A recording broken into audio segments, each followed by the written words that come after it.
Selamat pagi anak-anakku, siswa baru kelas 7 SMP Negeri 1 Batangan. Apa kabar kalian? Semoga kalian semua sehat. Pagi ini Bu Dwi mendapat tugas untuk menyampaikan materi MPLS tentang adiwiyata. Kalian tentu sudah pernah mendengar adiwiyata pada waktu kalian duduk di sekolah dasar. Adiwiyata itu apa?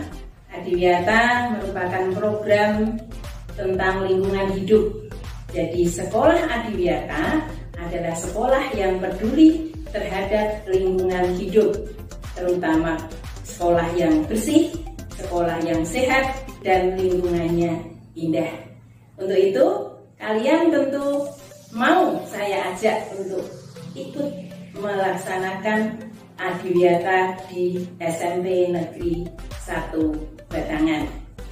Nah, anak-anak, untuk menjaga lingkungan yang bersih dan sehat, kita harus peduli terutama dalam membuang sampah.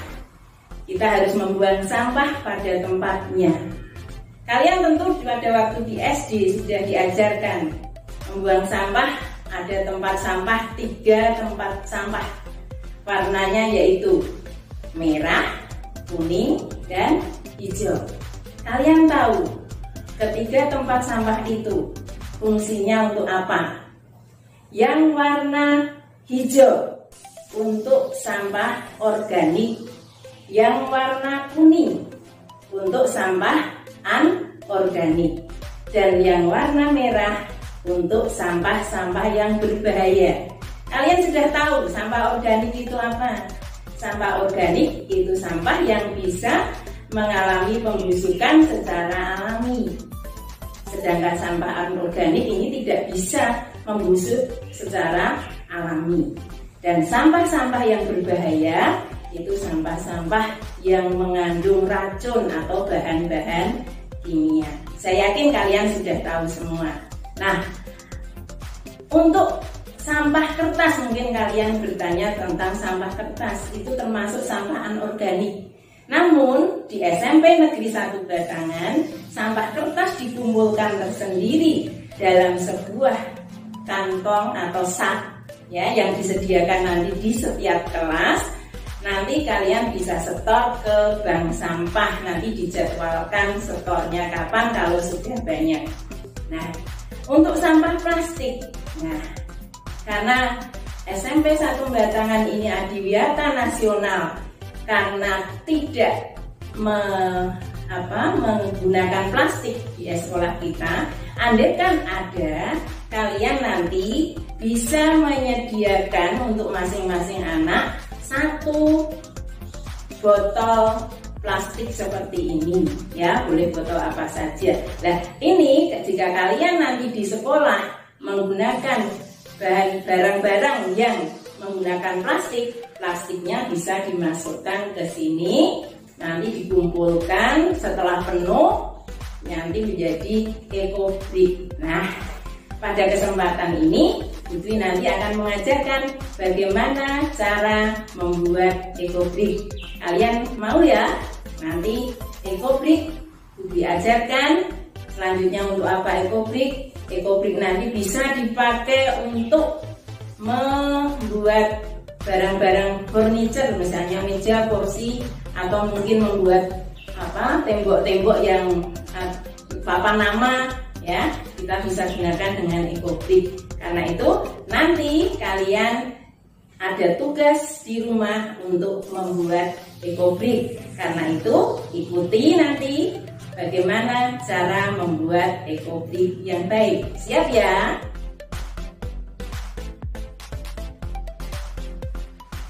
Nah, anak-anak, kita akan memulai cara membuat ekobrik ya. Yang pertama, kalian sediakan alatnya ya. Di sini ada gunting, kemudian kayu yang kita pakai untuk mendesakkan atau memasukkan plastik itu agar padat, dan botol air mineral ya. Kalian tentu di rumah mudah mendapatkannya. Kemudian beberapa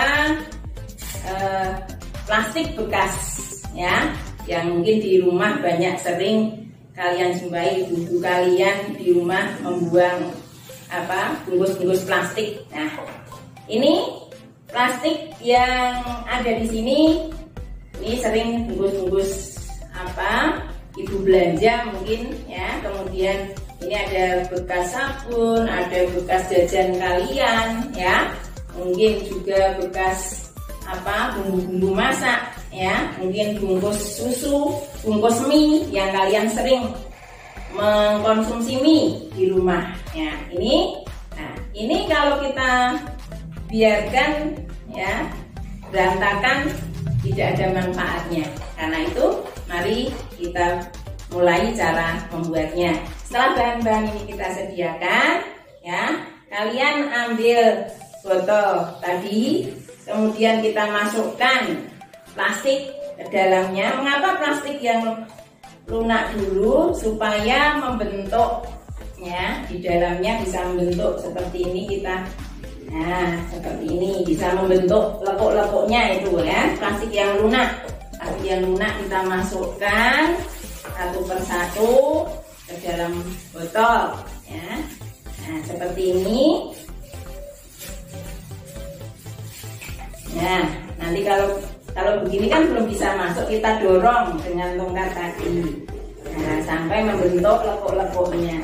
Nah, kalau sudah membentuk seperti ini, nah, untuk plastik-plastik yang agak keras kita potong-potong ya dengan gunting ya, kita potong dengan gunting. Misalnya nih ya, kita potong dengan gunting seperti ini ya. Bebas, terserah kalian, sehingga nanti memasukkannya mudah ya. Ini juga keras, kita potong seperti ini. Begitu seterusnya. Kemudian kita masukkan ke botol ya. Mungkin sambil lihat TV atau sambil ya. Nah, kalian bisa lakukan itu. Kita masukkan seperti ini sampai penuh ya, sampai penuh. Nah, seperti ini. Nanti kalau di rumah bisa melakukan ya, bisa membuat banyak ya, sehingga sampahnya tidak terjajar kemana-mana. Nah, seperti ini ya. Nah, dimasukkan. Kalau yang ini lebih mudah. Masukkan terus sampai penuh. Nah, sampai penuh. Jangan sampai ada ruang yang kosong. Gitu ya. Saya kira kalian bisa melakukannya. Nanti kalau sudah penuh akan seperti ini. Nah, kalau kita pegang sudah tidak berbunyi, berarti sudah penuh sekali. Jangan sampai penuh, sampai tidak bisa ditutup. Nah, kita buat seperti ini, akhirnya jadi seperti ini contohnya. Kalau masih ada bunyinya, kalau pegang masih ada bunyinya, berarti belum penuh. Caranya bagaimana? Nah, kita masukin terus. Nah, bila perlu ditimbang, kita timbang ya. Yang seperti ini bisa sampai 400 gram beratnya kalau kalian membuat. Tapi kalau yang ukuran kecil mungkin 200 gram. Gitu ya. Nah, nanti pada saat kalian sudah bisa masuk ke sekolah, tugas kalian ini harus kalian bawa minimal 1 ekobrik. Selamat mencoba ya. Semoga kalian suka dengan tugas ini. Terima kasih.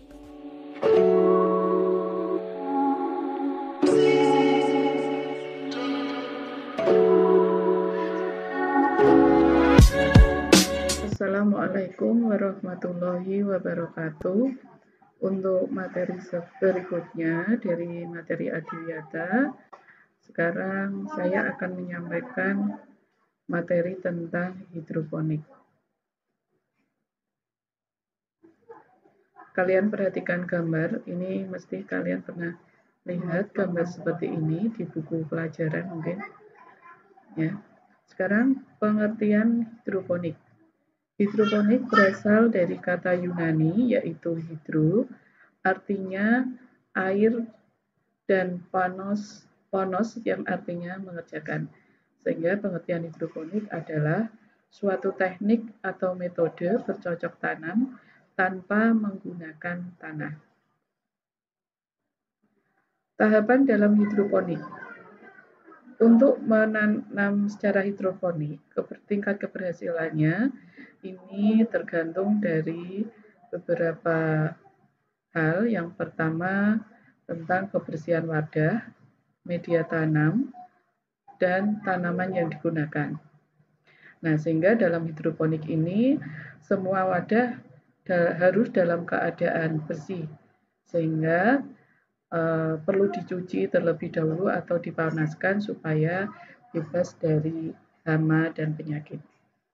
Setelah media dan wadah hidroponik itu dibersihkan, barulah tanaman ditanam pada media, kemudian diberikan larutan nutrisi. Jadi karena di sini yang namanya hidroponik itu tidak menggunakan tanah, maka nutrisinya dilarutkan dalam air. Nah, larutan nutrisi ini terdiri dari unsur makromolekul, mikromolekul, hormon, dan bahan mineral yang dibutuhkan oleh tanaman. Kemudian berikutnya adalah media tanam. Pada hidroponik, media tanam yang bisa digunakan antara lain ada arang, batok kelapa, kerikil, pasir, sabut kelapa, pecahan batu karang ataupun batu bata, potongan kayu, dan busa. Jadi di sini tidak ada unsur tanahnya. Kemudian untuk potnya, nah ini potnya kalian bisa menggunakan pot, ya. Terus net pot ini berupa pot-pot kecil ya untuk penyangga tanaman. Kemudian bisa menggunakan botol aqua bekas atau aqua gelas. Kemudian juga kita bisa memanfaatkan gelas bekas es krim. Selanjutnya, model tanam. Dalam hidroponik di sini dikenal beberapa model tanam, antara lain yang pertama adalah sistem Wicks, kemudian sistem Raff, NF10 atau Nutrient Film Techniques, metode Dutch Bucket, metode drip irrigation, ada aeroponik dan vertical gardening. Nah, anak-anak nanti coba kalian perhatikan satu persatu dari model tanam secara hidroponik. Untuk yang pertama adalah sistem Wicks. Nah, ini sistem Wicks atau dikenal dengan menanam tanpa menyiram. Nah, di sini ada bagannya, di sini ada tanaman yang ditaruh dalam pot, kemudian di bawah dekat akarnya ini dikasih sumbu. Ya, sumbu di sini menggunakan kain, ya. Di sini kita menggunakan sistem atau penerapan prinsip dari kapilaritas anak-anak ya. Pernah dengar ya, kapilaritas itu naiknya zat cair melalui celah sempit. Sehingga air ini nanti bisa naik ke tanaman dengan melalui sumbu. Nah, sistem Wicks ini, nutrisi yang berada dalam air akan mengalir ke akar tanaman dengan bantuan sumbu. Jadi sudah Ibu katakan melalui gaya kapiler. Nah, nanti gaya kapiler itu apa? Nanti di pelajaran fisika, pada pelajaran IPA, kalian akan dijelaskan. Kemudian, karena pada sistem Wicks ini, airnya tidak mengalir sehingga memungkinkan bersarangnya jentik nyamuk. Nah, untuk itu cara mengatasinya bisa dengan dibersihkan, misalnya dengan disaring atau bisa kalian beri ikan cupang. Nah, ini ada dua keuntungan sekaligus, yaitu kalian juga bisa memelihara ikan cupang. Berikutnya, nah ini adalah langkah-langkah pemindahan tanaman pada net pot tadi ya, net pot. Nah, net pot itu yang seperti ini. Jadi ada pot kecil tapi bercelah gitu ya. Nah, di sini tanaman pada hidroponik yang akan ditanam secara hidroponik itu pertama harus disemaikan terlebih dahulu, ya, disemaikan dalam media tanah. Setelah tumbuh, kemudian akarnya dicuci bersih, kemudian di sini basahi rock wool. Rock wool itu semacam gabus atau busa, ya, kemudian dikasih celah, kemudian rock wool atau busa ini untuk menjepit akar pada tanaman. Kemudian tanaman yang sudah dijepit dengan rock wool dimasukkan dalam net pot tadi. Kemudian net pot ditaruh pada penyangga. Nah, penyangga ini bisa kita buat sendiri itu dengan menggunakan styrofoam bekas, ya. Kemudian, nah, net pot ini kalian bisa modifikasi sendiri anak-anak, yaitu misalnya dengan menggunakan aqua glass, ya, aqua glass. Kemudian untuk penyangganya ini banyak sekali media limbah yang bisa kita manfaatkan, misalnya styrofoam tempat makanan itu, ya, yang ada sekalian tutupnya. Nah, itu juga bisa dimanfaatkan. Kemudian setelah dipasang di net pot, kemudian dimasukkan dalam nutrisi. Nah, di sini ada istilah nutrisi A dan B. Nanti apa itu nutrisi A dan B akan kita jelaskan selanjutnya. Berikutnya, nah, ini bahkan secara sederhana bisa kalian perhatikan menggunakan botol bekas aqua atau air mineral, ya. Nah, ini seperti ini caranya. Satu botol aqua kita potong menjadi 2, kemudian bagian atasnya yang ada tutupnya itu kita balik, dimasukkan pada potongan yang kedua. Kemudian tadi pada tutupnya itu dikasih lubang terus diberi sumbu. Nah, sumbu ini bisa kalian menggunakan kain, ya, kain-kain bekas itu. Kemudian untuk penyangga tanamannya, nah, ini yang sederhana bisa menggunakan kerikil atau pecahan genting atau pecahan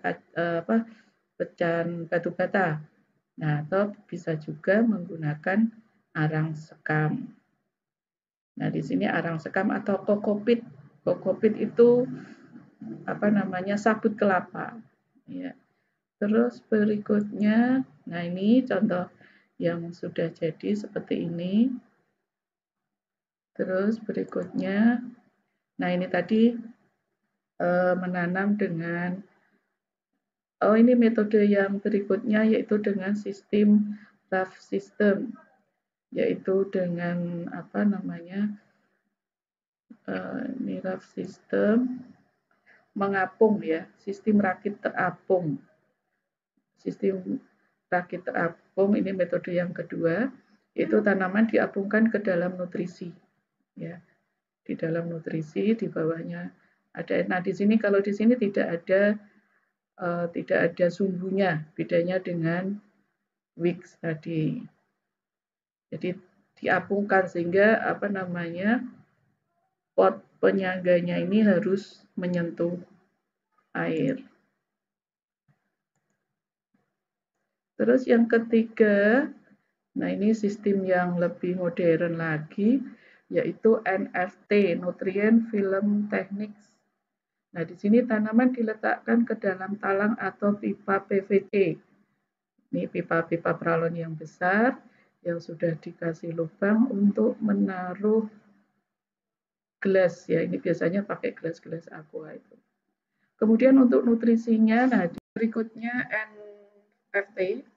Nah, ini anak-anak mungkin kalian sering melihat metode ini, yaitu dengan cara ditanam pada pipa-pipa yang saling dihubungkan. Terus selanjutnya ini masih NFT. Nah, ini hasilnya seperti ini. Nah, ini penanaman sistem NFT dalam skala bisnis atau skala besar. Nah, ini skema, ya, skema dari metode NFT tadi. Jadi pupuknya dinaikkan ke pipa dengan menggunakan pompa. Kemudian metode Dutch bucket ini juga sama anak-anak, nggak usah Ibu jelaskan lebih detail lagi. Drip irrigation. Kalau drip irrigation ini penyemprotan pupuknya atau nutrisinya itu secara berkala ya, secara otomatis. Ini lebih canggih lagi.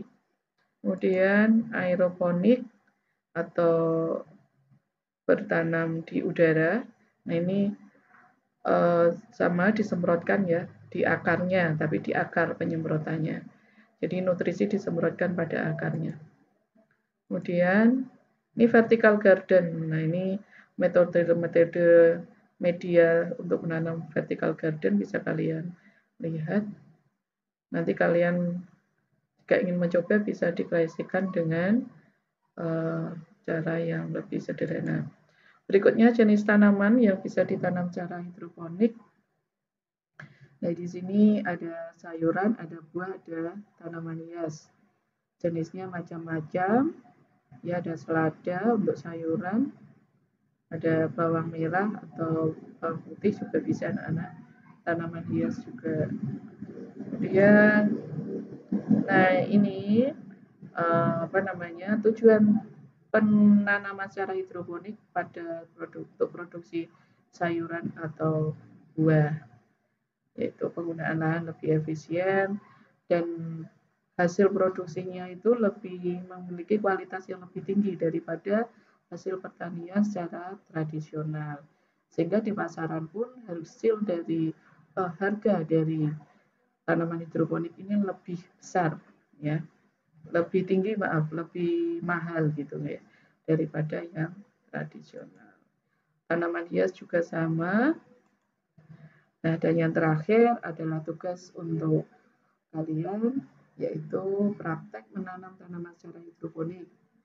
Kemudian jenis tanamannya bebas, pilih tanaman yang kalian sukai, kemudian teknik dan jenis medianya juga bebas. Tadi di awal sudah Ibu jelaskan ya. Kemudian dikumpulkannya kapan? Dikumpulkan pada saat jam pelajaran IPA. Insya Allah nanti kelas 7 yang mengampu pelajaran IPA adalah Bu Suci Murni ya anak-anak. Nanti saya sampaikan ke Bu Suci Murni kalau kalian ada tugas materi adiwiyata. Kemudian bentuk yang dikumpulkan nanti silakan kalian berfoto bareng dengan tanaman yang sudah kalian tanam tadi ya beserta wajah kalian, begitu ya, dikirimkan. Waktunya bebas, pokoknya asal tanaman sudah tumbuh silakan berfoto, tunjukkan fotonya, nah silakan dikirim ke Bu Suci.